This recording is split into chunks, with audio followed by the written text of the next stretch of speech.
മലയാളം സർവകലാശാലയിൽ SFIക്ക് തിരിച്ചടി. സർവകലാശാലയിൽ തെരഞ്ഞെടുപ്പ് നടത്താൻ ഉത്തരവിട്ട ഹൈക്കോടതി MSFന്റെ തള്ളിക്കളഞ്ഞ നാമനിർദ്ദേശ പത്രികകൾ വീണ്ടും സ്ക്രൂട്ടിനി നടത്തി സ്ഥാനാർത്ഥി പട്ടിക പ്രസിദ്ധീകരിക്കണമെന്ന് കോടതി. MSF പ്രവർത്തകരുടെ പത്രിക തള്ളി SFI സ്ഥാനാർത്ഥികൾ എതിരില്ലാതെ തെരഞ്ഞെടുക്കപ്പെട്ടതിലാണ് ഹൈക്കോടതിയുടെ ഉത്തരവുണ്ടാകുന്നത്. ബിനിൽ വിവരങ്ങളുമായുണ്ട്.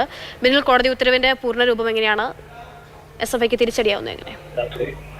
മലയാള സർവകലാശാലയിൽ നേരത്തെ എതിരാളികളില്ലാത്തതിനാലാണ് SFIക്ക് വിജയം നൽകിയിരുന്നത്. ആ വിജയം ചോദ്യം ചെയ്തുകൊണ്ട്, ആ തെരഞ്ഞെടുപ്പ് ചോദ്യം ചെയ്തുകൊണ്ടാണ് MSF ഹൈക്കോടതിയിലെത്തിയത്. നാമനിർദ്ദേശ പത്രിക തള്ളിയത് ശരിയായ രീതിയല്ല, അത് ചട്ടവിരുദ്ധമാണ് എന്നാരോപിച്ചുകൊണ്ടാണ് അവർ ഹൈക്കോടതിയിലെത്തിയത്.